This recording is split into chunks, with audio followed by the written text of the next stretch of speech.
যে আমি এখন তো দেখছি এভাবে, এখন পোস্টারটা চোখের সামনে ধরলাম, তখন এই পোস্টারের শুধু এতটুকু অংশ আমি দেখতে পাচ্ছি, যখন সম্পূর্ণ চোখের সামনে নিয়ে এসেছি, আর এদিকে কি আছে তাও দেখতে পাচ্ছি না, এদিকে কি আছে তাও দেখতে পাচ্ছি না, এই বিশাল মাঠ আশেপাশে ডানে বামে কিচ্ছু দেখতে পাচ্ছি না।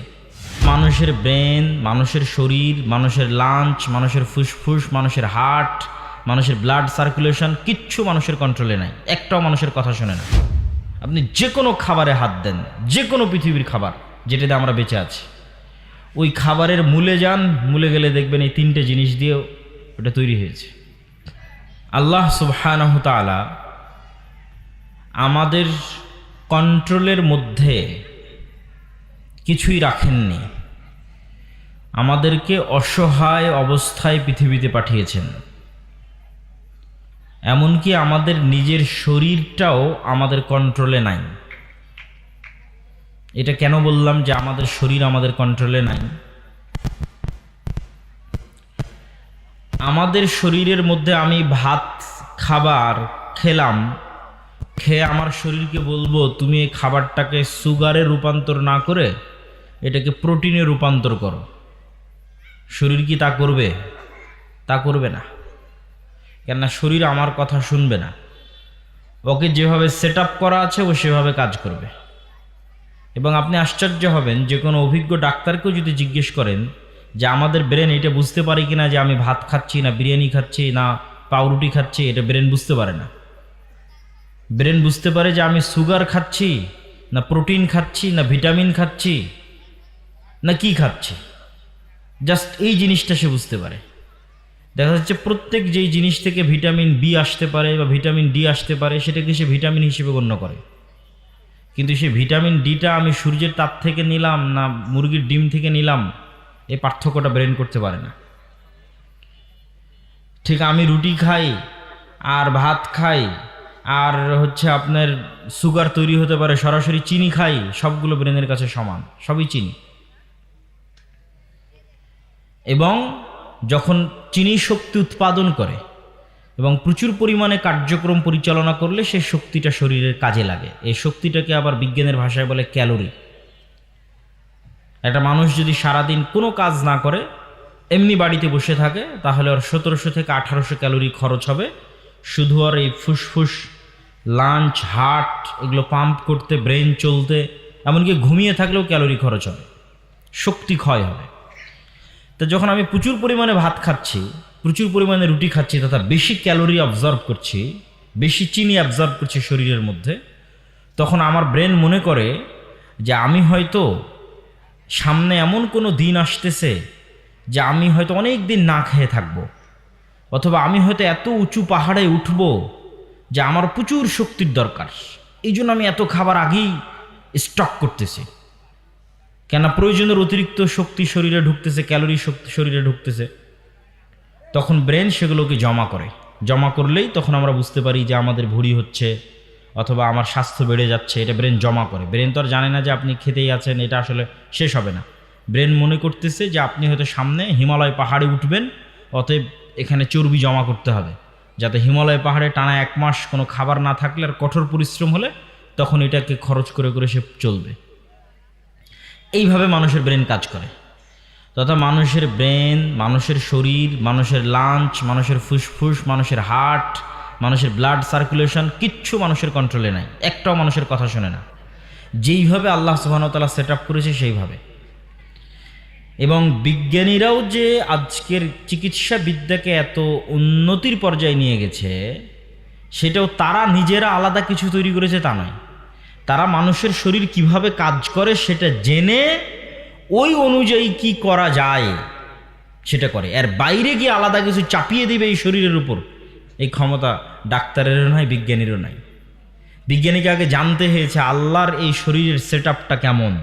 তো বলে আল্লাহর শরীরের সেট আপ এমন, তাহলে ওই সেট আপের সাথে মিল রেখে আমি কি করতে পারি, মানুষ অসুস্থ হলে কি দিতে পারি, ওইটা এই সেট আপের সাথে মিল রেখে হতে হবে, এই নিয়মের বাইরে গিয়ে পারবে না। তো ঠিক আমাদের পৃথিবীতে আমরা চোখের সামনে যা দেখছি এগুলো একটা আমাদের কন্ট্রোলে নাই। কিভাবে নাই? আমার শরীর বাদ দিলাম। ধরেন আমরা যে খাবারটা গ্রহণ করতেছি, ধরেন আজকে আমি গরুর গোস্ত খাবো, এই গরুর গোস্ত একটা গরুর শরীরে তৈরি হওয়ার জন্য আমি গরুর গোস্ত থেকে শক্তি নিব, তা গরু শক্তিটা কোথায় থেকে নিয়েছে? তো গরু দেখবেন যে হয় ঘাস পাতা ভুসি এগুলো খেয়ে শক্তি নিয়েছে, তাহলে ঘাস কোথায় হয়েছে? তো বলে মাটিতে হয়েছে। তো কিসের শক্তিতে ঘাস শক্তি পেল? ঘাস তিনটে জিনিসের শক্তিতে শক্তি পেল, একটা মাটির শক্তি, পানির শক্তি, সূর্যের শক্তি।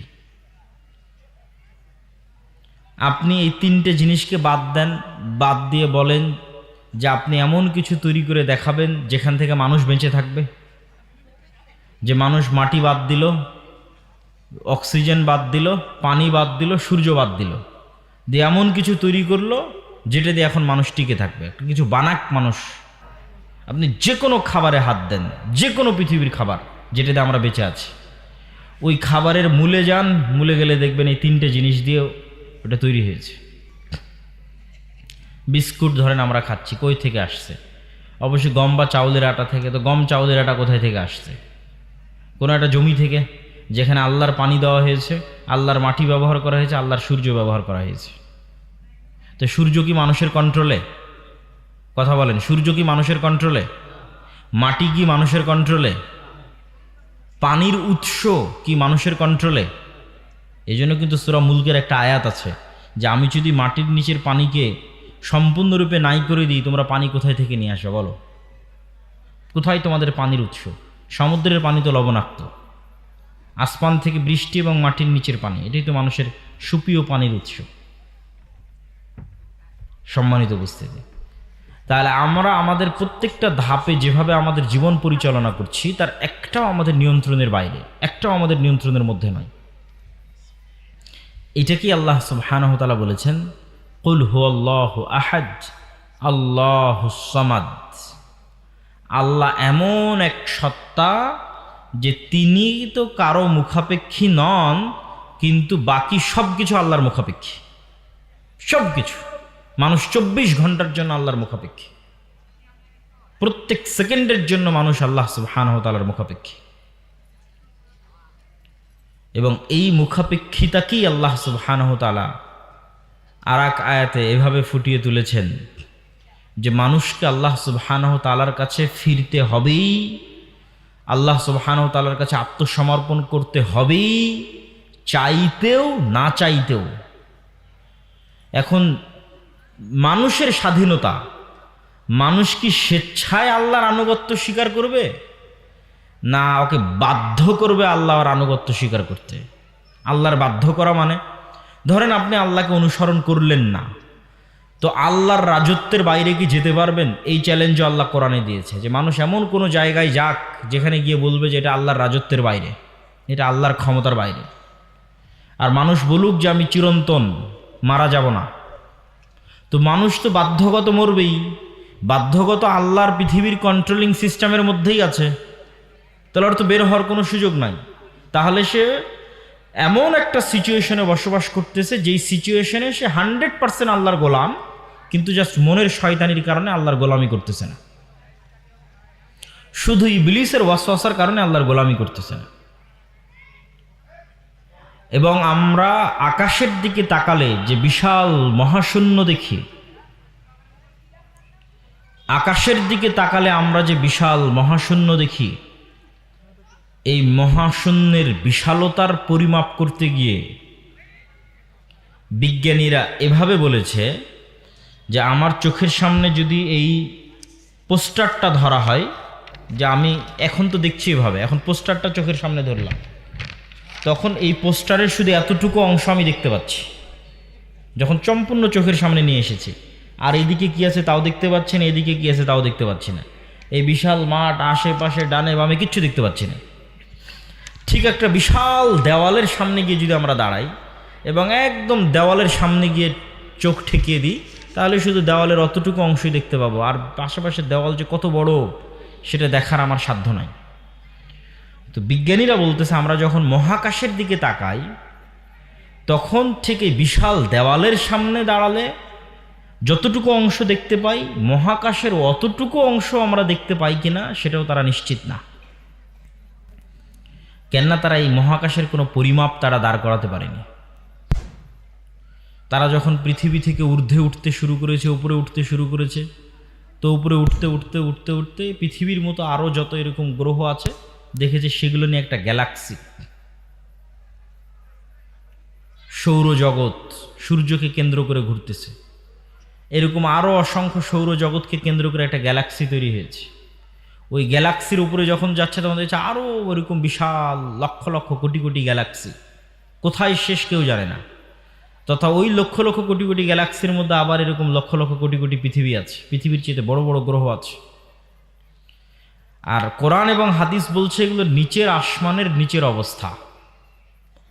নিচের আসমানের নিচের অবস্থা যদি এই হয়, যেটা মানুষ সমাধান করতে পারছে না, মানুষের পক্ষে জানা সম্ভব হচ্ছে না, এত বৈজ্ঞানিক উন্নতি এবং ক্ষমতা শক্তি সত্ত্বেও, তাহলে প্রথম আসমান, দ্বিতীয় আসমান, তৃতীয় আসমান, চতুর্থ, পঞ্চম, ষষ্ঠ, সপ্তম, এবং প্রত্যেকটাই একটা আর একটার চেয়ে বড়। এবং রাসূলুল্লাহ সাল্লাল্লাহু আলাইহি ওয়াসাল্লাম বলেছেন যে সপ্তম আসমানের সাথে কুরসির তুলনা, আর কুরসির সাথে আল্লাহ সুবহানাহু ওয়া তাআলার আরশের তুলনা। তুলনাটা কি? ধরেন আমি নিচের আসমানেরই এরিয়া নির্ধারণ করতে পারি না, তাই নিচের আসমানের চাইতে দ্বিতীয় আসমান তার চেয়ে বড়, তার চেয়ে তৃতীয়, চতুর্থ, পঞ্চম, ষষ্ঠ, সপ্তম।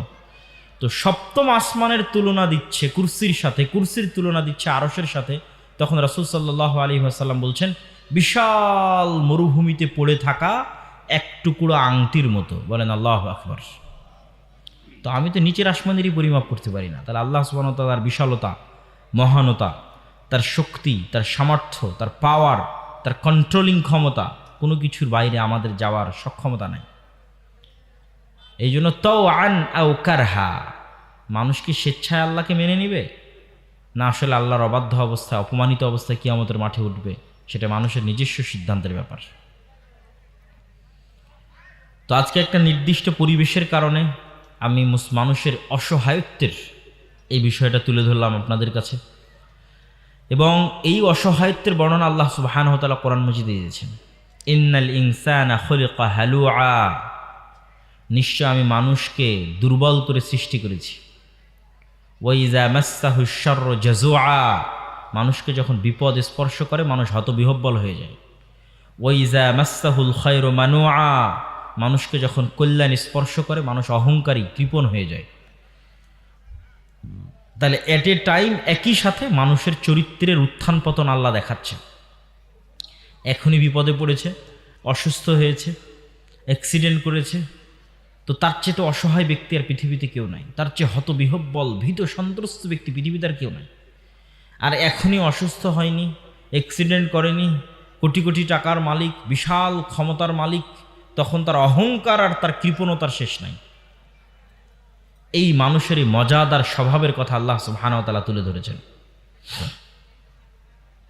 সম্মানিত উপস্থিতি, তো আপনাদের জন্য আজকে এই নাসিহা, উপদেশের একটি বড় উপদেশ থাকবে যে আমরা যেন আমাদের নিজেদের সৃষ্টি রহস্য, আসমান জমিনের সৃষ্টি রহস্য, এগুলো নিয়ে চিন্তা করি এবং আল্লাহ সুবহানাহু ওয়া তাআলার বিশালতা এবং মহত্ব এবং তার সামনে আমাদের দুর্বলতা এবং আমাদের অসহায়ত্বকে ফিল করি, এবং আমরা যেন স্বেচ্ছায় আল্লাহ সুবহানাহু ওয়া তাআলার সাথে সাক্ষাতের পূর্বেই যেন তার অনুসারী এবং অনুগামী হিসেবে তার সাথে সাক্ষাৎ করতে পারি। আল্লাহ আমাদের সেই তৌফিক দান করুক। বলেন আল্লাহুম্মা আমিন।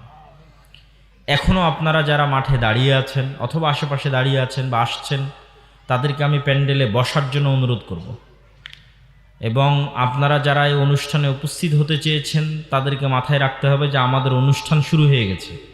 প্রধান বক্তা 10টা সাড়ে 10টায় আসবে সেটা নয়, প্রধান বক্তা চলে এসেছে, উপস্থিত হয়েছে এবং অনুষ্ঠান শেষ হয়ে যাবে দ্রুত সময়ের মধ্যে। অতএব যারা এই অনুষ্ঠানে উপস্থিত হতে চেয়েছিলেন তাদেরকে আমি উদাত্ত আহ্বান জানাবো, যতটুকু সময় আপনাদের সামনে আলোচনা করব ততটুকু সময়ে আলোচনাটা গুরুত্ব দিয়ে শুনবেন ইনশাআল্লাহ, এবং আপনাদের কাছ থেকে ভালোভাবে বিদায় নিয়ে যেতে চাই। আল্লাহ সুবহানাহু ওয়া তাআলা সেই তৌফিক দান করুক। আল্লাহুম্মা আমিন। তো মূল আলোচনায় শুরু করি। মূল আলোচনার আজকের যে বিষয়টা আপনাদের সামনে তুলে ধরতে চাই সেই বিষয়টি হচ্ছে সমাজ সংস্কারে বা রাষ্ট্র সংস্কারে আমরা আসলে কি করতে পারি এবং আমাদের কি করা উচিত এবং কিভাবে আমরা সামনে আগাতে পারি। আমরা একটা প্রজেক্ট নিয়ে দীর্ঘদিন থেকে কাজ করতেছি, সেটা হচ্ছে দাওয়া ইলাল্লাহ নামে মক্তব প্রজেক্ট। এবং আলহামদুলিল্লাহ এখন অন্তত এতটুকু আমি শুনতে পাই যে আজ থেকে 2-3 বছর আগে যখন কোনো এলাকায় যেতাম তখন এটাও তো শুনতাম না। এখন অন্তত যেখানেই যাই না কেন এরকম 3-4 জন পাই যে বলে যে ভাই আপনাদের মক্তবের ট্রেনিং নিয়েছি, আপনাদের সিলেবাস অনুযায়ী আমার এলাকায় মক্তব চলতেছে। আর এরকম 4-5 জন 7-8 জন পাওয়া যায় যে ভাই আপনাদের সাথে মক্তব পরিচালনার জন্য কি করব, কিভাবে সামনে আগাতে হবে। এই কথাটুকু আজ থেকে 2-3 বছর আগে কিন্তু শুনতাম না। যেমন আজকে আপনার এখানে আসলাম, এখানেও এরকম 2 জন ব্যক্তির সাথে আমার সাক্ষাৎ হলো যারা আমাদের থেকে মক্তবের ট্রেনিং নিয়েছে। ট্রেনিং নেওয়া মানে এখান থেকে জামিয়া সালাফিয়াতে অন্তত 1 সপ্তাহ গিয়ে থেকেছে এবং 1 সপ্তাহ নিয়মিত ক্লাস করেছে। ক্লাস করার পর নিজে নির্ধারিত নির্দিষ্ট সিলেবাস পেয়েছে, সেই সিলেবাস নিয়ে গ্রামে এসে সেটার পড়িয়েছে।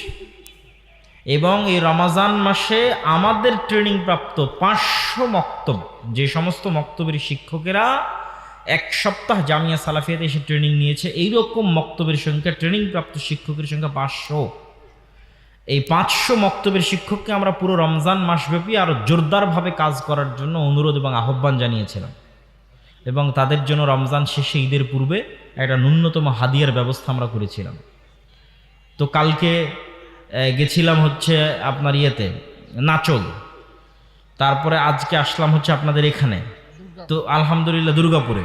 তো নাচলও এরকম কয়েকজনের সাথে সাক্ষাৎ হলো, এখানেও সাক্ষাৎ হলো যারা ট্রেনিং নিয়েছে, রমজান মাসব্যাপী দাওয়া ইলাল্লাহর মক্তব পড়িয়েছে এবং ঈদের পূর্বে হাদিয়াও গ্রহণ করেছে। বলেন আলহামদুলিল্লাহ। এই যে একটা ব্যাপক কার্যক্রম পরিচালিত হচ্ছে, এইটার প্রভাব একদিনে দেখা যাবে না। এটার প্রভাব এরকম না যে এখানে একটা বিশাল সম্মেলন করে দিলাম, দিয়ে দেখালাম আমার জনবল কত, আমার সাপোর্টার কত, এই প্রভাব এটাতে তৈরি করা যাবে না। এটার প্রভাব হচ্ছে সুদূর প্রসারী, দীর্ঘমেয়াদী। যে আমরা যদি এই সংখ্যাটাকে, মসজিদ ভিত্তিক এই মক্তবের সংখ্যাটাকে কল্পনা করেন যে একটা সেম সিলেবাসে ট্রেনিংপ্রাপ্ত শিক্ষকেরা সারা বাংলাদেশের সব মসজিদে মক্তবে পড়াচ্ছে এবং নির্ধারিত সময়ে বছর শুরু হচ্ছে, নির্ধারিত সময় শেষ হয়ে যাচ্ছে, ব্যাচ শেষ হলে একদল ছাত্র বের হয়ে যাচ্ছে, তাহলে দেখা যাবে যে আজ থেকে 10 বছর পর বাংলাদেশের, আমারই এরকম হইতে পারে যে আজ থেকে 10 বছর পর আমি হয়তো বাংলাদেশের কোনো একটা অফিসে গেছি, একজন ব্যক্তি ডিসি হয়ে বসে আছে, যে বলতেছে যে আমি আপনার অধীনে যে মক্তব পরিচালিত হতো সেখানে আমি পড়েছিলাম। এটা হতে পারে না? পারে না? বলেন। অবশ্যই হতে পারে। এইটা হলো সুদূর প্রসারী প্রভাব, যে আপনি শুধু 2% মাদ্রাসার ছাত্রদেরকে দিন শিখিয়ে সমগ্র দেশকে পরিবর্তন করতে পারবেন না। সমগ্র দেশের যেটা মেইন স্ট্রিম, সেটা হচ্ছে 98%, তারা হচ্ছে school college, school going students, তাদের নিয়ে কাজ করতে হবে। সেইটার একটা আমাদের প্রজেক্ট হচ্ছে দাওয়া ইলাল্লাহ, এবং আপনাদের প্রতি উদাত্ত আহ্বান থাকবে যে এইটাতে আপনারা সম্পৃক্ত হবেন। যাতায়াত খরচও দেওয়া লাগতেছে না ট্রেনিং নেওয়ার জন্য, আবার যে বইটা সিলেবাসে পড়াবেন না ছাত্রদের ওই বই কিনতে হচ্ছে না আপনাকে কিনতে হচ্ছে, সবই আমরা দিচ্ছি ফ্রি। প্রত্যেক ছাত্রের জন্য যে বইটা লাগবে সে বইটা আমরা ফ্রি দিচ্ছি। আবার আপনার টিচার ট্রেনিং নিবে সেটাও ফ্রি দিচ্ছি। আবার আপনার টিচারকে চেষ্টা করতেছে অন্তত বছরে একবার যেন তাকে হাদিয়ে দিতে পারে, অন্তত বছরে 2 ঈদে যেন তাকে হাদিয়ে দিতে পারে। সংখ্যা কল্পনা করেছেন 500 মক্তবের শিক্ষককে যদি আমি 2000 করেও হাদিয়ে দিই, 3000 করেও হাদিয়ে দিই, তো অন্তত 15 লক্ষ টাকা লাগবে। তো এইগুলোর ব্যবস্থা তো আর আমরা করছি না, এগুলোর ব্যবস্থা আল্লাহ সুবহানাহু ওয়া তাআলার মাধ্যমে বাংলাদেশেরই মানুষজন করতেছে। বলেন আল্লাহু আকবার। তাহলে আপনি কেন এই উদ্যোগ থেকে পিছিয়ে থাকবেন? কেন আপনার মক্তবকে জামিয়া সালাফিয়ার সাথে আর দাওয়া ইলাল্লাহর সাথে সম্পৃক্ত করবেন না? দ্বিতীয় আর একটা উদ্যোগ আমরা গ্রহণ করেছি, সেটা হচ্ছে ক্ষুদ্র ঋণ, কর্জে হাসানা। এই কর্জে হাসানাটা এমন নয় যে সারা বাংলাদেশ থেকে যার ইচ্ছা সে আবেদন করলো কর্জে হাসানা নিয়ে নিল, এটা না। এই কর্জে হাসানাটা এই যে মসজিদগুলো চলতেছে, এই মসজিদগুলোকে শক্তিশালী করা, যে মসজিদগুলোতে আমাদের অধীনে মক্তব পরিচালিত হচ্ছে সেই মসজিদকে পাওয়ারফুল করা, এম্পাওয়ার করা, তথা একমাত্র ওই মসজিদের মাধ্যমে ওই এলাকাতেই কর্জ হাসানা বন্টন হবে।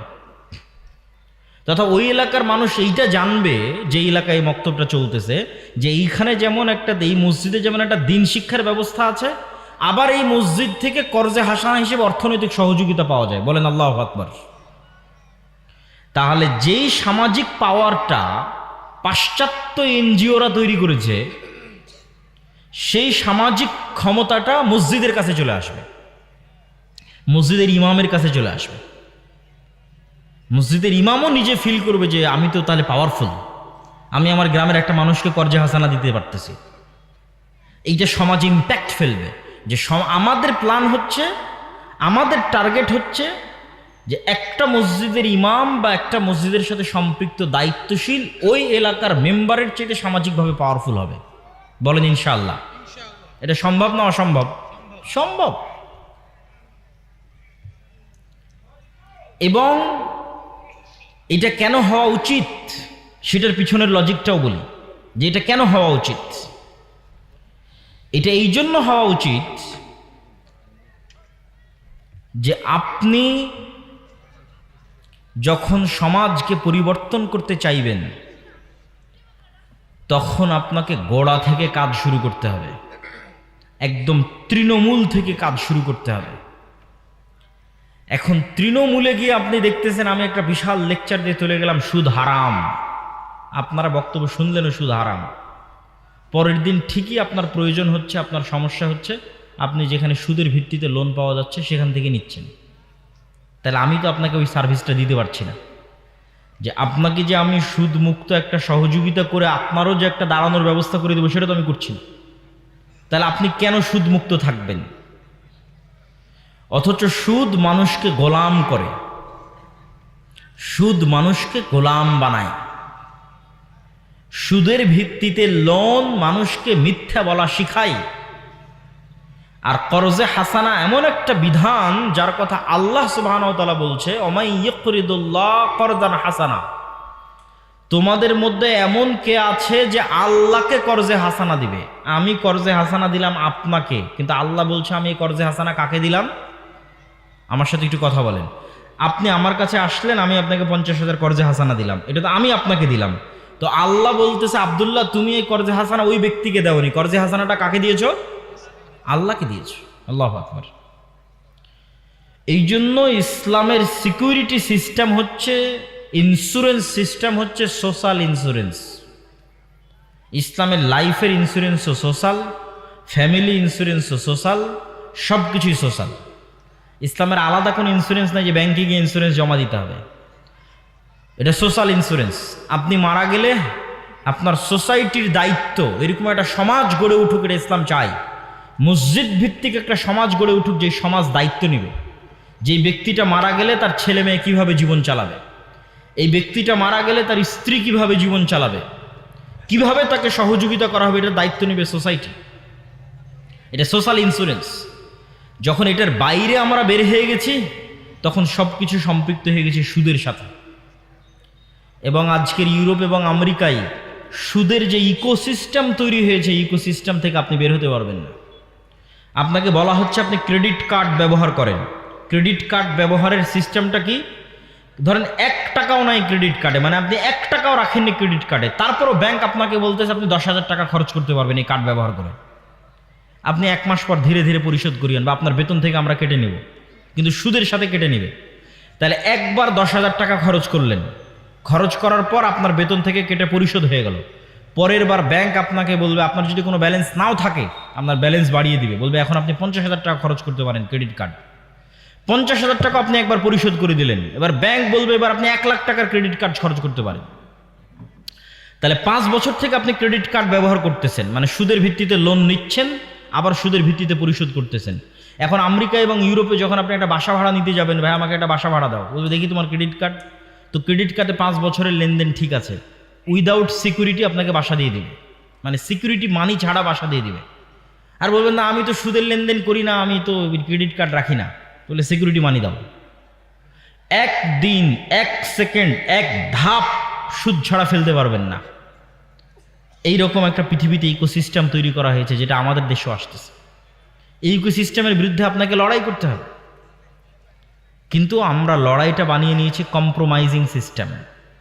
এই কারণে লড়াইটা প্রকৃত লড়াই হয়নি। এই জন্য সুদমুক্ত কর্জা হাসানা পরিচালনা করা চ্যালেঞ্জ, কিন্তু এটাই লড়াই সুদের বিরুদ্ধে। আমরা এই দ্বিতীয় অর্থনৈতিক লড়াইটা শুরু করেছি। আর বলছিলাম কেন মসজিদকে পাওয়ারফুল করতে হবে। গত 16 বছর বাংলাদেশের গ্রাম পর্যন্ত যে পলিটিসাইজ হয়েছে তথা রাজনীতিকরণ হয়েছে গ্রাম পর্যন্ত গত 16 বছর, এখন সেই জায়গায় শূন্যতা বিরাজ করছে। হ্যাঁ, আমাদের গোলামির স্বভাবের কারণে আমরা আগে এক দলকে জুলুম করার সুযোগ দিতাম, এখন আর এক দলকে জুলুম করার সুযোগ দিচ্ছি এবং চোখের সামনে দেখতেছি। আমাদেরই আশেপাশের এক জায়গায় একজন ব্যক্তি ব্যবসায়ী বিশাল পুকুর খনন করে নতুন করে মাছ আবাদ করবে। তো একটা নির্দিষ্ট রাজনৈতিক দলের নেতারা চাঁদা নেওয়ার জন্য পুকুরের কাজ বন্ধ রেখে দিয়েছে, যে এত টাকা চাঁদা দেন, দিয়ে তারপরে পুকুরের কাজ করেন। কেউ কথা বলার নাই, কেউ বাধা দেওয়ার নাই। তাহলে আমরা নিজেরা মাজলুম হওয়ার রাস্তা, যেমন গত 16 বছর এক দলের হাতে মাজলুম হতাম, আবার আর কারো কাছে যেন মাজলুম হওয়া যায় সেটার রাস্তা আমরা মেনে নিচ্ছি। এটা হচ্ছে গোলামের স্বভাব। এই জায়গায় হচ্ছে প্রতিষ্ঠানগুলো ফাইট দিতে পারে মুসলমানদের ধর্মীয় প্রতিষ্ঠানকে। শুধু সালাত, সিয়াম, হজ, জাকাতের মধ্যে সীমাবদ্ধ থাকা যাবে না। মসজিদ, মাদ্রাসাকে শুধু কোরআন পড়াবে আর শুধু মক্তব পড়াবে এর মধ্যে সীমাবদ্ধ থাকা যাবে না। তার গ্রামে অন্তত যেই পাড়ায় মসজিদটা আছে সেই পাড়ায় ওই মসজিদের দায়িত্বশীলকে, ইমামকে এতটুকু সামাজিক ক্ষমতা অর্জন করতে হবে যে ওই পাড়ায় যদি কারো উপর জুলম হয় অন্তত বলতে পারবে যে এটা জুলুম হচ্ছে, করিও না। অন্তত গিয়ে বলতে পারবে এটা অন্যায়, এটা করিও না।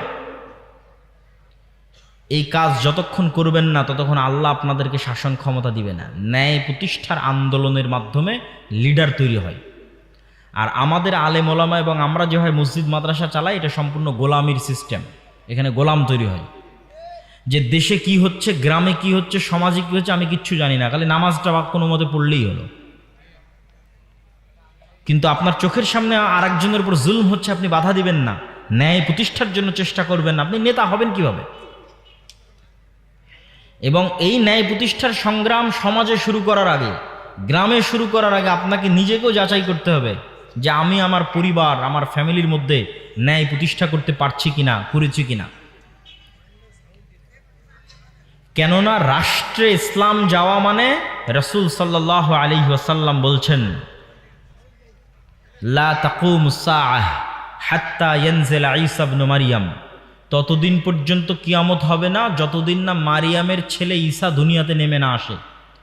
আর মারিয়ামের ছেলে ঈসা দুনিয়াতে নেমে এসে কি করবে? হাকামান মুকসিতা, সমগ্র পৃথিবীতে ন্যায় বিচার প্রতিষ্ঠা করবে।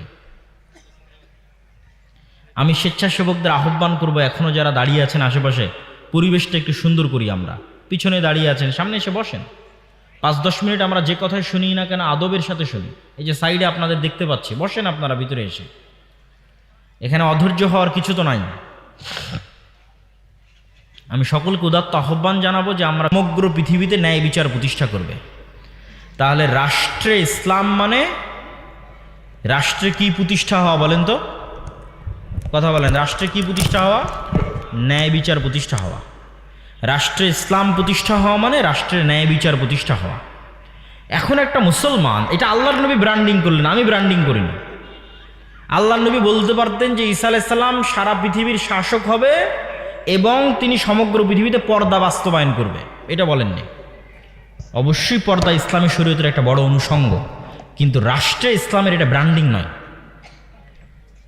তিনি এটাও বলেননি যে রাসূল ঈসা আলাইহিস সালাম সমগ্র পৃথিবীর শাসক হবে এবং সমগ্র পৃথিবীতে সালাত প্রতিষ্ঠা করবে। অবশ্যই সালাত ইসলামের অনেক বড় অনুষঙ্গ, কিন্তু রাষ্ট্রে ইসলামের একমাত্র ব্র্যান্ডিং নয়। রাষ্ট্রে ইসলামের 1 নম্বর ব্র্যান্ডিং ন্যায় বিচার প্রতিষ্ঠা করবে। মানে কোনো মানুষের উপর জুলম হবে না, জিরো জুলম, 0% জুলম, শতভাগ ন্যায়, এলো রাষ্ট্র ইসলাম। এখন মনে করেন আমি আপনি আপনার গ্রামে আপনার বোনকে আপনার বাপের সম্পত্তিতে আপনি ন্যায়ের সাথে ভাগ দেননি, বোনকে ঠকিয়েছেন বাপের জমি ভাগ করার সময়। যেটা কম দামে পানিতে ডুবে থাকে, কম আবাদ হয়, কম ফসল, দূরে, সেটা বোনকে দিয়েছে, অথবা দেনইনি। অথচ দেখা যাচ্ছে আপনি নামাজ পড়েন ঠিকই, সব কিছু ঠিক আছে, হজ করেছেন, সবই ঠিক আছে, কিন্তু আপনার বোনের প্রতি আপনি ইনসাফ করেননি, ন্যায় প্রতিষ্ঠা করতে পারেননি। এখন আপনি বলেন তো, আল্লাহ কি আপনাকে রাষ্ট্রের নেতা হওয়ার যোগ্য মনে করবে? করবে না। আপনার সালাত দেখে আর আপনার হজ দেখে আল্লাহ আপনাকে নেতা বানাবে না। কেননা আল্লাহ জানে যে আমার দৃষ্টিতে ক্ষমতা মানে ন্যায় প্রতিষ্ঠা করা। এই তো ন্যায় প্রতিষ্ঠার বোনের সাথে করতে পারেনি। একে তো ক্ষমতা দিলে কালকে গত 16 বছর যা দুর্নীতি হয়েছে তার চেয়ে বেশি দুর্নীতি করবে। ঠিক এইভাবে আমাদের রক্তের মধ্যে ধোঁকা, মিথ্যা, শঠতা ঢুকে গেছে। ইউরোপ আমেরিকায় এরকম অসংখ্য মুসলমান আছে যার জন্ম নিবন্ধন কার্ড, যার পাসপোর্ট, যার কি বলে ওর নাম, ওখানে গেছে যে সরকারের থেকে বেনিফিট নিবে, বেনিফিটের আবেদন, প্রবেশ, কাগজপাতি তৈরি, সব কিছু মিথ্যার উপর দাঁড়িয়ে আছে, সব কিছু ফলস, মিথ্যার উপর দাঁড়িয়ে আছে। এবং এই মিথ্যা অতিরিক্ত সুবিধার জন্য সে মিথ্যা কোনো মুসলমানকে বলতেছে না, সে আর একটা ইহুদি খ্রিস্টানকে মিথ্যা বলতেছে। কে বলতেছে? মুসলমান বলতেছে। এইভাবে আমাদের রক্তের মধ্যে মিথ্যা, ধোঁকা, শঠতা ঢুকে গেছে। তাহলে আমি তো নেতা হতে পারবো না, আল্লাহ তো আমাকে নেতা বানাবে না। আমি হয়তো আপনাকে ধোঁকা দিয়ে আপনার থেকে মাপ চাইনে বোনকে বললাম, বোন তোমার প্রতি ন্যায় প্রতিষ্ঠা করতে পারি না, আমাকে মাফ করে দাও। বোন হয়তো মাফ করে দিল, জান্নাতে চলে গেলাম। বাট আমি লিডার না, আমি নেতা না। আল্লাহ আমাকে নেতা বানানোর যোগ্য কোনোদিন মনে করবে না। নেতা বানানোর যোগ্য ব্যক্তিকে অবশ্যই শতভাগ সত্যবাদী, অবশ্যই শতভাগ ন্যায়পরায়ণ হতে হবে। সে নেতা, সে লিডার। এই জন্য আমি বলি, আজকের যুগের মুসলমানেরা মক্কার কাফের মুশরিকদের চাইতেও এই দিক দিয়ে নিম্ন স্তরে অবস্থান করছে। কেননা মক্কার কাফের মুশরিকদের সর্দার আবু সুফিয়ান তার চিরশত্রু মুহাম্মদ সাল্লাল্লাহু আলাইহি ওয়াসাল্লামের নামে জেরুজালেমে বসে বাদশাহ হিরাক্লিয়াসের দরবারে একটা কথাও মিথ্যা বলেনি। কোনো রেকর্ডার নাই, কোনো লাইভ নাই, কিচ্ছু নয়। আবু সুফিয়ান চাইলে সব কথা মিথ্যা বলতে পারে, কেন আমার শত্রু। কিন্তু আবু সুফিয়ান লিডার। আরবরা জানেই না যে লিডার কিভাবে মিথ্যা বলতে পারে। তো তার রক্তের মধ্যে নেতৃত্ব আছে। আবু সুফিয়ানের ছেলে মুআবিয়া, আবু সুফিয়ানেরই পরবর্তী বংশধর হচ্ছে উমাইয়া খেলাফতের শাসনামল, মুআবিয়া রাদিয়াল্লাহু তাআলা আনহু। মানে রক্তের মধ্যে নেতৃত্বের গুণ আছে। সত্য না বললে, ন্যায় পরায়ণ না হলে নেতা হওয়া যায় না। এই জন্য সকল নবী রাসূলকে আল্লাহ সুবহানাহু ওয়া তাআলা এই গুণের উপর জন্ম দিয়েছে। তা আমাদের এই গুণটা নষ্ট হয়ে গেছে কেন? আমরা দীর্ঘদিন ব্রিটিশদের গোলামি করার কারণে আমাদের এই গুণটা নষ্ট হয়ে গেছে। ঠিক যেমন বানু ইসরাইলেরা ফেরাউনের গোলামি করেছিল, তখন বানু ইসরাইলেরাও ধোঁকাবাজ, মিথ্যুক, প্রতারক, সংকীর্ণ মনা হয়ে গেছিল। যেই বানু ইসরাইলেরা চোখের সামনে দেখছে ফেরাউন ডুবে গেছে, সেই বানু ইসরাইলেরাই মুসা আলাইহিস সালামকে বলতেছে, যতক্ষণ তোমার আল্লাহকে দেখবো না ততক্ষণ ঈমান আনবো না। যেই বানু ইসরাইলেরা চোখের সামনে দেখছে সমুদ্রের মধ্যে তাদের জন্য 12টা রাস্তা তৈরি হলো, পাথর ফেটে 12টা ঝর্ণা তৈরি হলো, আসমান থেকে মান্না এবং সালোয়া খাবার আসলো, সেই বানু ইসরাইলেরাই বলতেছে, মুসা তুমি আর তোমার আল্লাহ গিয়ে যুদ্ধ করো, আমরা যুদ্ধ করতে পারবো না। তো এই যে 12টা রাস্তা তৈরি হলো, ঝর্ণা ফেটে 12টা, পাথর ফেটে 12টা ঝর্ণা তৈরি হলো, এরা সব নবীর সন্তান। ইউসুফ আলাইহিস সালামের 12 ভাইয়ের পরবর্তী বংশধরের জন্য এই সম্মান। তো এরা কিভাবে এরকম প্রতারক হয়ে গেল, এরকম সংকীর্ণ মনা হয়ে গেল? ফেরাউনের অধীনে এরা 300 বছর গোলাম ছিল। মনে করেন আমার অধীনে 2টা গোলাম আছে, আমি একটা রুটি ওদের মধ্যে নিক্ষেপ করে দিলাম, তখন ওরা 3 দিন থেকে ক্ষুধার্ত আছে, ওই রুটিটা নিয়ে কাড়াকাড়ি লেগে গেল। এই যে রুটিটা নিয়ে কাড়াকাড়ি লেগে গেল, এটা হলো গোলামের নেচার। এখন এই রুটিটা পাওয়ার জন্য মিথ্যা বলবে, এই রুটিটা পাওয়ার জন্য ওকে মারবে, এই রুটিটা পাওয়ার জন্য ওকে ধোঁকা দিবে, সব কিছু করবে। ব্রিটিশরা আমাদের এভাবে ট্রেন আপ করেছে যে তোরা একটা টাকার জন্য মারামারি করবি, ক্ষমতার জন্য মারামারি করবি, মিথ্যা বলবি, আর একজনকে নিচে নামাবি, আর একজনকে টেনে নিচে নামাবি, তার জন্য হিংসা করবি, বিদ্বেষ করবি। জাস্ট এইভাবে আমাদেরকে ট্রেন আপ করেছে 300 বছর গোলাম অবস্থায়। তখন আমরাও হয়ে গেছি বানু ইসরায়েলের মতো, আমরাও আর মিথ্যা, ধোঁকা, দুর্নীতি ছাড়া কিছু বুঝি না। কিন্তু ইসলামের সবই আছে, কিন্তু ইসলামের আসল জিনিসই নাই। এই জন্য আমরা নামাজি হলেও, হাজি হলেও, আমরা হয়তো ক্ষমা মাপ চেয়ে জান্নাতেও যেতে পারবো, কিন্তু আমরা গোলাম থেকে মুক্ত হতে পারবো না, দাস, কৃত দাস। এই জন্য ফিলিস্তিনে 50,000 মুসলমানকে হত্যা করা হয়েছে গত 1.5 বছরে। ইসরায়েল হত্যা করেছে, ঠিক যেভাবে ফেরাউন বানু ইসরায়েলকে জবাই করতো, ইউযাব্বিহুনা আবনাকুম ওয়া ইস্তাহিয়ুনা নিসাআকুম, তাদের পুরুষ সন্তানদের জবাই করতো, মেয়ে সন্তানদের বাঁচিয়ে রাখতো। আমাদের অবস্থা ওই জায়গায় পৌঁছে গেছে, কেননা আমাদের নেতৃত্বের গুণাবলী আমরা হারিয়ে ফেলেছি। এই জন্য সুদের বিরুদ্ধে যুদ্ধ লাগবে, এই জন্য শিক্ষা লাগবে। কেননা সুদ মানুষকে মিথ্যা বলা শিখায়। এটা আমি বলছি না, রাসূল সাল্লাল্লাহু আলাইহি ওয়াসাল্লাম বলেছে। রাসূলুল্লাহ সাল্লাল্লাহু আলাইহি ওয়াসাল্লাম প্রত্যেকটা দোয়ায় বলতেন, আল্লাহুম্মা ইন্নী আউযুবিকা মিনাল মা'সামি ওয়াল মাগরাম। আল্লাহ, আমি কর্জ থেকে বাঁচতে চাই, গুনাহ থেকে বাঁচতে চাই। তো কর্জ থেকে বাঁচতে চাই, কিভাবে কর্জ থেকে বাঁচতে চাই? আল্লাহর নবী, আপনি কেন এত কর্জ থেকে বাঁচতে চান? তো রাসূল সাল্লাল্লাহু আলাইহি ওয়াসাল্লাম বলছে, মানুষ যদি আজ কর্জ নেওয়া শুরু করে, কাল মিথ্যা বলা শুরু করবে। তাহলে কর্জ মিথ্যার প্র্যাকটিস দেয়, সুদ ভিত্তিক লোন মিথ্যার প্র্যাকটিস দেয়। তাহলে আজকে আমি মিথ্যা বলছি মানে আমি তো কালকে নেতা হতে পারবো না। আমার ছেলে মিথ্যা বলছে মানে কিস্তির লোক আসছে, বলে দাও তোমার আব্বা বাড়িতে নাই, বা আব্বা অসুস্থ, বা আব্বা শ্বশুর বাড়ি গেছে, তাই আমার ছেলেকে মিথ্যা বলা শেখাচ্ছে। আমার বউকে ওই কিস্তির টাকা থেকে বাঁচানোর জন্য মিথ্যা বলা শেখাচ্ছে।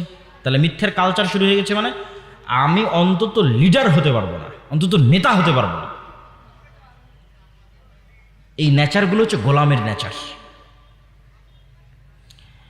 এবং এটা আমি রিয়েলাইজ করেছি যখন ইউরোপে দেখেছি আমাদের আফ্রিকান মুসলিম ভাইয়েরা, তারা আমাদের চাইতে দুর্নীতিতে, ছিনতাইয়ে, চুরিতে, ধোকাতে আমাদের চেয়ে নিম্ন স্তরের, মানে আমাদের চেয়ে খারাপ অবস্থায়। যে এতে পার্থক্য কেন? তো ফ্রান্স, ইতালি, স্পেন, আমাদের উপর ইংল্যান্ড যা জুলুম করেছে, ফ্রান্স, ইতালি, স্পেন আফ্রিকান মুসলমানদের উপর তার চেয়ে 3 গুণ জুলুম করেছে। তাহলে ওদেরকে এমন গোলাম বানিয়েছে যে ওদের রক্ত এমনভাবে নষ্ট হয়ে গেছে, মিথ্যা রক্তের সাথে, ধোকা দুর্নীতি রক্তের সাথে মিশে গেছে। তা আমিও যখন মুসলমানদের স্বভাব দেখি তখন আমি আশ্চর্য হই। এই গত নির্বাচনের সময় রূপগঞ্জে দেখা যায় প্রত্যেকটা মানুষ সব প্রার্থীকে বলছে আপনাকে ভোট দিব, যে তার কাছে টাকা নিয়েছে। মানে প্রত্যেকটা মানুষ মিথ্যা বলতেছে এবং সে মুসলমান দাবি করতেছে। সম্মানিত উপস্থিতি, তাহলে আপনি যদি বলেন আমি রাষ্ট্রে ইসলাম দেখতে চাই, গোড়ায় সংশোধন করতে হবে। রাষ্ট্রে ইসলাম দেখতে চান তো ইসলাম রাষ্ট্রে গেলে তো ন্যায় বিচার লাগবে। তো ন্যায় বিচার প্রতিষ্ঠা করতে পারবে এরকম লোক কই? আপনি বলেন দেশে আলেম ওলামা, মসজিদ, মাদ্রাসা, ইসলামী দলের আমির সংগঠন। আপনি সব জায়গায় যান, মসজিদে যান, মাদ্রাসায় যান, ইসলামী দলের আমির ওমরা সবার কাছে যান, গিয়ে দেখবেন যে সালাত, সিয়াম, হজ, জাকাত সবই ঠিক আছে, কিন্তু মসজিদও ন্যায় নাই, মাদ্রাসাতেও ন্যায় নাই, ইসলামী দল, ইসলামী সংগঠনও ন্যায় নাই। দেখা যাচ্ছে যেই কর্মী জান প্রাণ দিয়ে কঠোর পরিশ্রম করে ওই সংগঠনের জন্য কাজ করেছে, সংগঠন ওই কর্মীকে বাদ দিয়ে যে চামচামি করেছে ওকে পদ দিয়ে দিয়েছে। তাহলে সে ন্যায় প্রতিষ্ঠা করতে পারলো? সে তার নিজের একটা দলে ন্যায় প্রতিষ্ঠা করতে পারেনি, তাহলে আল্লাহ কিভাবে তাকে যোগ্য মনে করবে যে সে রাষ্ট্রে ন্যায় প্রতিষ্ঠা করবে? একই অবস্থা মাদ্রাসা, একই অবস্থা মসজিদে। সুতরাং আমাদের মধ্যে লিডারশিপ নাই। এই জন্য আল্লামা ইকবাল ওই পরিবেশটা বুঝতে পেরেছিলেন। আল্লামা ইকবাল ওই পরিবেশটা বুঝতে পেরে বলেছিলেন, সাবাক ফিরসে পড় সাদাকাত কা, শুজাআত কা, আদালত কা, লিয়া জায়গা তুঝসে কাম, দুনিয়া কি ইমামত কা। তথা তোমরা মুসলমানেরা তোমাদের মধ্যে নামাজ, সালাত, হজ, জাকাত সব সুন্দর আছে, বা আপনারা যেহেতু আহলে হাদিস আপনাদের আকীদাও বিশুদ্ধ আছে, নাই কি বলছে তোমরা সত্য বলা জানো না, আজ থেকে সত্য বলা শিখো এবং সত্য বলা শুরু করো এবং নিজেদের সন্তানদেরকে সত্য বলা শিখাও, কোনো কম্প্রোমাইজ যেন না করে মরা পর্যন্ত সত্যের সাথে। 2 নম্বর কি শিখাও? শুজাআত কা, সাহসিকতা শিখাও, যে সে প্রত্যেকটা অন্যায় অন্তত বাধা দিবে, আল আমরু বিল মারুফ ওয়ান নাহি আনিল মুনকার করবে, সৎ কাজের আদেশ দিবে, অসৎ কাজে বাধা দিবে। কিন্তু মুখ বুজে থাকা যাবে না, অন্যায় হচ্ছে চুপচাপ মেনে নেবেন এটা হবে না, সাহসিকতা থাকতে হবে। মসজিদের এবং মাদ্রাসার, অন্যদের আছে, মসজিদ মাদ্রাসার নাই। আমি এটাই বলতেছি, এইটাই দিয়ে বক্তব্য শুরু করেছিলাম যে মসজিদকে এম্পাওয়ারমেন্ট করতে হবে, মসজিদকে শক্তিশালী করতে হবে, দিনী শিক্ষা প্রতিষ্ঠানকে শক্তিশালী করতে হবে। কোন দিক থেকে শক্তিশালী? বাহিরের এই কাজগুলোতে শক্তিশালী। তারা তো তাদের কাজে ঠিকই আছে, একটা মসজিদের ইমাম তো ঠিকই নামাজ পড়িয়ে দেয়, ঠিকই ইমামতি করে, মুয়াজ্জিনি করে, মাদ্রাসায় কোরআন, হিফজখানায় কোরআন সব ঠিকঠাক হয়, কিন্তু ওর এলাকায় অন্যায় হচ্ছে ওটা দেখেও বাধা দেয় না। আল আমরু বিল মারুফ ওয়ান নাহি আনিল মুনকার। এই জন্য আল্লামা ইকবাল বলছে সাহসিকতা লাগবে, সত্য বলতে জানতে হবে, সাহসী হতে হবে, কোনো ছাড় হবে না। 3 নাম্বার আদালত কা, ন্যায় প্রতিষ্ঠা করা শিখতে হবে। রাসূল সাল্লাল্লাহু আলাইহি ওয়াসাল্লাম ন্যায়ের কথা বলতে বলতে এই পর্যন্ত বলেছেন যে বাপ তার সন্তানদেরকে চুমা দেওয়ার ক্ষেত্রেও যেন ন্যায় প্রতিষ্ঠা করে। 3টা ছেলে আছে, যদি একে একটা চুমা দেয় তো বাকি 2টাকেও যেন একটা একটা করে চুমা দেয়, তাহলে ন্যায় প্রতিষ্ঠা হলো। আর দেখবেন এমনও বাপ আছে যে এক সন্তানকে সব জমি লিখে দিয়েছে, তাহলে এটা হচ্ছে গোলামের নেচার। তাকে আল্লাহ কোনোদিন রাষ্ট্রের দায়িত্ব দেওয়ার যোগ্য মনে করবে না, সে দুর্নীতিবাজ, দুর্নীতিগ্রস্ত। সম্মানিত উপস্থিতি, আল্লামা ইকবাল বলছে সত্য বলা শিখো, সুজাত সাহসিকতা শিখো, আদালত ন্যায় প্রতিষ্ঠা করা শিখো, লিয়া জায়গা দুজসে কাম দুনিয়া কি ইমামত কা। তাহলে আবার আল্লাহ তোমাদেরকে, উনি কোনো দেশের নাম বলেনি, উনি বলছে আবার আল্লাহ তোমাদেরকে গোটা পৃথিবীর নেতা বানিয়ে দিবে। আল্লাহু আকবার। মুহাম্মদ সাল্লাল্লাহু আলাইহি ওয়াসাল্লাম পৃথিবীর নেতা, ওমর ইবনুল খাত্তাব পৃথিবীর নেতা, আবু বকর পৃথিবীর নেতা, খালিদ বিন ওয়ালিদ, সালাহুদ্দিন আইয়ুবী পৃথিবীর নেতা। এরা তাদের চারিত্রিক গুণ দিয়ে পৃথিবীর নেতা হয়েছে। কিন্তু আমরা গোলাম অবস্থায় আছি, কেন আমাদের চরিত্র গোলামানা। তো মক্তবের কথা বললাম, করজে হাসানার কথা বললাম, আমাদের আরেকটা প্রজেক্ট, এগুলো সবগুলো সমাজকে এম্পাওয়ার, শক্তিশালী করা, সমাজের দ্বীনি শিক্ষা প্রতিষ্ঠানগুলোকে শক্তিশালী করা। আমাদের আরেকটি প্রজেক্ট হচ্ছে মাদ্রাসাগুলোর শিক্ষার মানোন্নয়নের জন্য জামিয়া সালাফিয়ার সাথে অধিভুক্ত হওয়ার সুযোগ। যে জামিয়া সালাফিয়া বাংলাদেশের এমন এক প্রতিষ্ঠান যেখানে অ্যাট এ টাইম সরকারের অনুমোদন নিয়ে Bangladesh investment development authority BIDA, যারা এই যে 9 থেকে 10 তারিখে বিশ্বের বড় বড় সব ব্যবসায়ীদের নিয়ে মিটিং করতেছে ঢাকাতে, বড় বড় কোম্পানির সব সিইওরা আসতেছে, এই বিডার যে ডিপার্টমেন্ট, এই বিডার অনুমোদন নিয়ে জামিয়া সালাফিয়াতে বিদেশি শিক্ষকরা স্থায়ী পাঠদান করে, স্থায়ী। আর বছরের মধ্যে রোটেশনের ভিত্তিতে বিদেশি শিক্ষক আসে এরকম। গত বছরের যদি হিসাব করি তাহলে গত বছরে অন্তত 12 জন বিদেশি শিক্ষক বিভিন্ন সময় জামিয়া সালাফিতে আসছে, সৌদি আরবের বিভিন্ন বিশ্ববিদ্যালয়ে। পুরো রমজান মাস একজন সৌদি আরবের শিক্ষক পুরো রমজান মাস জামিয়া সালাফের ছাত্রদের দার্স দিয়েছে। এবং মদিনা ইসলাম বিশ্ববিদ্যালয়ের সাথে আমাদের মওয়াদালাও সম্পন্ন হয়েছে। তো আমরা চাচ্ছি যে জামিয়া সালাফের এই যে উন্নত সিলেবাস, এই যে উন্নত শিক্ষা ব্যবস্থা, এইটা অন্যরাও এটা থেকে সহযোগিতা নিক। আমাদেরকে কিছু দিতে হবে এটার জন্য না। আমাদের মক্তব প্রজেক্টটা যেমন ফি সাবিলিল্লাহ, তথা কোনো মক্তবের থেকে এটা বলা হয় না যে তুমি আমাকে পাল্টা ফি দাও, এটা না। আমি মক্তবের জন্য কি করতে পারবো সেটা। মক্তবের টিচারকে ফ্রি প্রশিক্ষণ, মক্তবের বই ফ্রি, মক্তবের টিচারকে ন্যূনতম হাদিয়া দেওয়ার চেষ্টা। ঠিক আমাদের মাদ্রাসা প্রজেক্টটাও এটাই, মাদ্রাসাগুলোকে ফি সাবিলিল্লাহ সহযোগিতা করা। প্রথমত কারিকুলাম দিয়ে সহযোগিতা করা, দ্বিতীয়ত ট্রেনিং দিয়ে সহযোগিতা করা, শিক্ষার মানোন্নয়ন দিয়ে সহযোগিতা করা, চতুর্থত বা পঞ্চমত যদি অর্থনৈতিক সহযোগিতাও লাগে সেটার ক্ষেত্রেও তাদের পাশে গিয়ে দাঁড়ানো। এই জন্য যে মাদ্রাসাগুলো আপনাদের অঞ্চলে চলে, আজকের এই মাদ্রাসা হোক, অন্য আর যে মাদ্রাসা হোক, তাদের ক্ষেত্রেও আমাদের উদাত্ত আহ্বান থাকবে যে আপনারা জামিয়া সালাফিয়ার এই সুযোগটাকে হাতছাড়া করবেন না। অলরেডি আমার একটা দাওয়াতি সফর শুরু হচ্ছে মাদ্রাসা ভিত্তিক 7 তারিখ থেকে, যেখানে প্রায় মোটামুটি আমাদের অধীনে অধিভুক্ত হয়েছে এরকম প্রায় 10টা-15টা মাদ্রাসায় দাওয়াতি সফরে আমি যাচ্ছি ইনশাল্লাহ। তো এই যে কার্যক্রমগুলো, এই কার্যক্রমগুলোর মূল লক্ষ্যটা আপনাদের সামনে তুলে ধরলাম। মূল লক্ষ্যের পিছনের লজিকটা কি, কেন মসজিদকে শক্তিশালী হতে হবে, কেন দ্বীনি শিক্ষা প্রতিষ্ঠানকে শক্তিশালী হতে হবে, সেই লজিকটাও আমি আপনাদের সামনে তুলে ধরলাম। এবং এইটার মাধ্যমে যে সমাজ সংস্কার তৈরি হবে, এই সমাজ সংস্কারের মাধ্যমে যে লিডারশিপ তৈরি হবে, এই লিডারশিপ ভবিষ্যৎ বাংলাদেশকে পরিবর্তন করে দিবে। আপনি কল্পনা করেন যে এখন এই মুহূর্তে বাংলাদেশের প্রত্যেকটা ওসি, বাংলাদেশের প্রত্যেকটা ডিসি, বাংলাদেশের প্রত্যেকটা এসপি, বাংলাদেশের প্রত্যেকটা এসিল্যান্ড, বাংলাদেশের প্রত্যেকটা সাব রেজিস্ট্রার, যত বড় হাজি হোক, যত বড় নামাজি হোক, যে ও তাহাজ্জুদের নামাজ দেখিয়ে, জামাতে ইমামতি দেখিয়ে পাগল করে দিবে, দিয়ে বলবে যে আমি বড় কুতুব হয়ে গেছি, যত বড় নামাজি হাজি হোক, এতটুকু যদি নিশ্চিত করে যে সে তার দায়িত্বের জায়গায় 100% সৎ এবং 100% ন্যায়পরায়ণ, 100% আমানতদার, বাংলাদেশের কোনো রাজনৈতিক দলের ক্ষমতা নাই যে বাংলাদেশে দুর্নীতি করে। সে যত ক্ষমতার অধিষ্ঠিত হোক না কেন, সে যত পাওয়ারফুল হোক না কেন। তাহলে এইরকম একটা প্রজন্ম আমাদের গড়ে তুলতে হবে। বলেন আল্লাহ সুবহানাহু ওয়া তাআলা যেন আমাদের সেই তৌফিক দান করুক, বলেন আল্লাহুম্মা আমিন। সম্মানিত উপস্থিতি, যারা হয়তো শেষের দিকে আসতেছেন, মানে আমাদের এই আলোচনার শেষের দিকে, তারা হয়তো জানেন না যে আজকে আপনাদের, আচ্ছা তার আগে আরেকটি কথা বলি, সেটা হচ্ছে আপনাদের এই শিক্ষা প্রতিষ্ঠানের জন্য আপনাদের দান করতে হবে, এবং আপনাদের মধ্যে হয়তো তারা চাদর নিয়ে যাবে, এবং আমি এখনই নিয়ে যাওয়ার জন্য অনুরোধ জানাবো। তবে তার আগে 2 মিনিট একটা কথা শোনেন। আমরা রমজানে ফেতরা দিয়েছি না? আপনারা ফেতরা দিয়েছেন না দেননি? ফেতরা দিয়েছেন। ফেতরা দিতে হয় কেন হাদিসটা জানেন? রাসূল সাল্লাল্লাহু আলাইহি ওয়াসাল্লাম বলছেন যে ফেতরা তুমি দিচ্ছ তোমার রমজানের মধ্যে যে ভুল ত্রুটি হয়েছে সেই ভুল ত্রুটির কাফারা। আর একটা মাসলা তো আপনারা সবাই জানেন যে রমজানের দিনের বেলা যদি কেউ স্ত্রীর কাছে যায়, তাহলে হয় একটানা 60 দিন রোজা রাখতে হয়, নাহলে 60 জন মিসকিনকে খাওয়াতে হয়, নাহলে একটা গোলাম আজাদ করতে হয়। তো 60 জন মিসকিনকে খাওয়াতে কি লাগে বলেন তো? কি লাগে? টাকা লাগে। অথবা একটা গোলাম আজাদ করতে কি লাগে? টাকা লাগে। তাহলে দুনিয়াতে একটা হুকুম অমান্য করার জরিমানা আল্লাহ আদায় করতেছে টাকা দিয়ে। কথাটা আমার বুঝেন, যে দুনিয়াতে আপনি আল্লাহর একটা বিধান লঙ্ঘন করেছেন, তো আল্লাহ দুনিয়াতে জরিমানা আদায় করতেছে কি দিয়ে?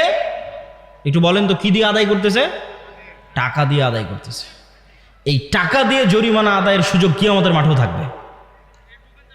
মানে কোনো একটা ভুল করেছেন, আপনি জানেন না কার নামে গীবত করেছেন, কার নামে অপবাদ দিয়েছেন, কোথায় কবে নামাজ ঠিক মতো হয়নি, কোথায় কবে জাকাত ঠিক মতো দেননি, এগুলো সবগুলো জরিমানা দিয়ে কাভার দেওয়া যাবে। সেই জরিমানাটা কি? আগেই এখনই বেঁচে থাকতে পরকালের জন্য সেভিংস জমা রাখতে হবে দান করে। কিয়ামতের মাঠে যখন বিপদে পড়বেন, দেখবেন যে এখানে এটা ঠিক নাই, ওখানে কি আমার নামে বিচার দিয়ে বসে আছে যে তুমি তো আমার ওইটা মেরে দিয়েছিলে, আমার নামে গীবত করেছিলা, তখন ওই যে সেভিংসে দান আছে ওখান থেকে জরিমানা আদায় হবে। জরিমানা আদায় হবে আর আপনি বেঁচে গিয়ে জান্নাতে চলে যাবেন। বলেন আল্লাহু আকবার। এই জন্য শাইখ আব্দুর রাজ্জাক বিন ইউসুফ বলেছে দান হচ্ছে সবচেয়ে শক্তিশালী ইবাদত। তো তার দুনিয়াতে একটা উদাহরণ দেখালাম, আর পরকালে তো দেখবেনই যারা দানবীর দানশীল তারা তাদের দানের ক্ষমতা কিয়ামতের মাঠে দেখবে। তো দুনিয়াতেই তো আল্লাহ টাকা দিয়ে জরিমানা দিয়ে আপনার গুনাহ মাফ করে দিচ্ছে, তো পরকালেও আপনার গুনাহ মাফ হওয়ার রাস্তা থাকবে, ইবাদতের খাংতি পূরণ করার রাস্তা থাকবে টাকা দিয়ে, কিন্তু সেই টাকাটা এখনই দান করে যেতে হবে। তো আজকের এই প্রতিষ্ঠানের উন্নয়ন কল্পে আমি আপনাদের সকলকে উদাত্ত আহ্বান জানাবো যে আপনারা আজকের এই প্রতিষ্ঠানের উন্নয়ন কল্পে যে বৈঠকি দান, এই বৈঠকি দানে আপনারা অংশগ্রহণ করবেন, এবং এই বৈঠকি দান সংগ্রহ করার জন্য আমি স্বেচ্ছাসেবক ভাইদেরকে উদাত্ত আহ্বান জানাচ্ছি। আপনি আরেকটা জিনিস, আপনি এটা মনে করবেন না যে আমি এই মাদ্রাসাকে দিলাম না তার মানে মাদ্রাসাকে বঞ্চিত করে দিলাম, না। আপনি বঞ্চিত হয়ে গেলেন এরকম একটা ভালো কাজ থেকে। এটা না যে মাদ্রাসা বঞ্চিত হয়ে গেল, যে যা ওকে টাকা দিলাম না ও বঞ্চিত হয়ে গেল, না। আপনি বঞ্চিত হয়ে গেলেন এত বড় একটা ভালো কাজ থেকে, মাহরুম হয়ে গেলেন। অতএব মাহরুম হবেন না। রিক্সা চালক হন, ভ্যান চালক হন, যে যেখানে যে অবস্থায় আছেন, সে নিজেকে মাহরুম না করে এরকম একটা কল্যাণকর কাজে সম্পৃক্ত থাকার গর্বে গর্বিত হন। শেষ কথা, যারা হয়তো শেষের দিকে এসেছেন তারা হয়তো জানেন না, আমি এখানে যারা ঈশার সালাত আমাদের সাথে আদায় করেছে তাদের সামনে আমি বিস্তারিত ঘটনা তুলে ধরেছি। আপনাদের শ্রদ্ধেয় শাইখ আব্দুর রাজ্জাক বিন ইউসুফের বিষয়টি আপনারা তাদের থেকে শুনে নেবেন। সারমর্ম কথা হচ্ছে, তিনি শারীরিক অসুস্থতার কারণে ইচ্ছা থাকা সত্ত্বেও আপনাদের এই অনুষ্ঠানে উপস্থিত হতে পারেননি। আর আমিও চাইতাম যে আমি সঠিক সময়ে উপস্থিত হই, সঠিক সময়ে আলোচনা করি, কিন্তু আমার আগে থেকে যেহেতু আজকের ঘটনা এরকম ঘটবে, এটা তো আর আমাদের ভবিষ্যৎ তো আর আমরা জানি না, ভবিষ্যৎ জানে আল্লাহ। তো আমারও আর একটা প্রোগ্রাম আছে চাঁপাইনবাবগঞ্জে, সেখানেও সঠিক সময়ে পৌঁছা আমার জন্য অনেক রিস্ক, অনেক চ্যালেঞ্জিং। তারপরেও আল্লাহ সুবহানাহু ওয়া তাআলার উপর ভরসা করে হয়তো আমরা কিছুক্ষণের মধ্যে রওনা দিব। এই জন্য আপনারা যারা এখানে উপস্থিত হয়েছেন তাদের সকলকে এই প্রতিষ্ঠানের জন্য আজকে সহযোগিতা করেন, আজ না পারলে ওয়াদা দেন যে আপনারা ভবিষ্যতে সহযোগিতা করবেন। এই সহযোগিতার মানসিকতা এবং অন্তর থেকে দোয়া যে আল্লাহ সুবহানাহু ওয়া তাআলা এই প্রতিষ্ঠানকে কবুল করুক, বলেন আল্লাহুম্মা আমিন। এই প্রতিষ্ঠানের কাজকে সহজ করে দিক, বলেন আল্লাহুম্মা আমিন। শ্রদ্ধেয় শাইখ আব্দুর রাজ্জাক বিন ইউসুফকে আল্লাহ সুবহানাহু ওয়া তাআলা সুস্থতা এবং নেক হায়াত দান করুক, বলেন আল্লাহুম্মা আমিন। এবং তার যে খিদমাতগুলো আছে, জামিয়া সালাফিয়া থেকে শুরু করে বিভিন্ন যে খিদমাতগুলো আছে, এই খিদমাতগুলোকে আল্লাহ সুবহানাহু ওয়া তাআলা কবুল ও মঞ্জুর করুক এবং এগুলোতে বরকত দান করুক, বলেন আল্লাহুম্মা আমিন। এবং আপনাদেরকে সর্বশেষ আদ-দাওয়া ইলাল্লাহর মক্তবের কথা বললাম, আমাদের কর্জা হাসানা প্রজেক্টের কথা বললাম, আমাদের মাদ্রাসা ভিত্তিক অধিভুক্তির কথা বললাম। শেষ আর একটা কথা, মাসিক আল ইতিসাম, জানি না আপনারা মাসিক আল ইতিসামের সাথে পরিচিত কিনা। মাসিক আল ইতিসামের লাস্ট কয়েক মাসেরও যদি সম্পাদকীয় পড়েন তাহলে অন্তত আপনি অনেক বিষয়ের দিক নির্দেশনা পাবেন। যেমন এই যে গণতন্ত্র, এই মাসের সম্পাদকীয়তে পাবেন যে গণতন্ত্র কেন একটা ব্যর্থ সিস্টেম, তার 5টা কারণ তুলে ধরা আছে। প্রকৃত গণতন্ত্র কেমন হতে পারে তার রূপরেখা তুলে ধরা আছে। এইরকম বিভিন্ন চলমান গুরুত্বপূর্ণ বিষয়ে স্পষ্ট দিক নির্দেশনা এবং জ্ঞানীগুণী ব্যক্তিদের লেখনী আমি নিজেই প্রতি মাসে লিখি। এই জন্য আপনাদের কাছে উদাত্ত আহ্বান থাকবে যে মাসিক আল ইতিসামের মতো একটা পত্রিকা যার ফতোয়া বোর্ডে দেশি বিদেশি আলেমদের সমন্বয় হয়, মানে বাংলাদেশের একমাত্র ফতোয়া বোর্ড যেখানে শুধু দেশের আলেমরা থাকে না, বিদেশি জামিয়া সালাফিয়া বানারসের জামিয়া সালাফিয়ার মুহাদ্দিস থাকে ফতোয়া বোর্ডে। তো এইরকম একটা উন্নত ফতোয়া বোর্ড দ্বারা যে ফতোয়াগুলো পাবলিশ হয় সেই পত্রিকাকে আপনারা মূল্যায়ন করবেন, জামিয়া সালাফিয়াকে মূল্যায়ন করবেন, আমাদের যাবতীয় সকল কার্যক্রমকে মূল্যায়ন করবেন। এই দোয়া এবং এই দাবি রেখে আমি আমার সংক্ষিপ্ত বক্তব্য এখানেই শেষ করছি। আর আজকের এইরকম একটি অনাকাঙ্ক্ষিত ঘটনার জন্য আমরা আপনাদের কাছে দুঃখিত এবং ক্ষমা প্রার্থী। আল্লাহ সুবহানাহু ওয়া তাআলা আমাদের যা ভুল ত্রুটি আছে সেগুলো ক্ষমা করে দিয়ে আমাদের এই অনুষ্ঠানকে কবুল করুক। আল্লাহুম্মা আমিন। ওয়া আখির দাওয়ানা আলহামদুলিল্লাহি রাব্বিল আলামিন। আসসালামু আলাইকুম ওয়া রাহমাতুল্লাহি ওয়া বারাকাতুহু। স্বেচ্ছাসেবক ভাই যারা দান সংগ্রহ করছেন তারা আশেপাশে যারা দাঁড়িয়ে আছে তাদেরকেও বাদ দিবেন না, তাদের থেকেও সংগ্রহ করবেন।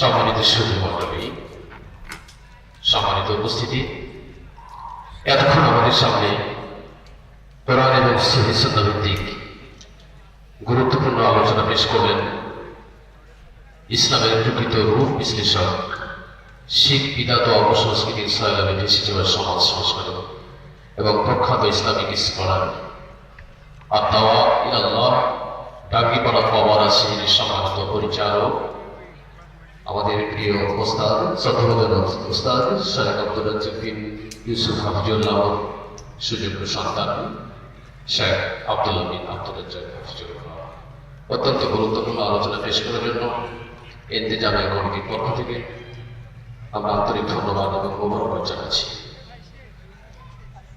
সম্মানিত সুধী মণ্ডলী,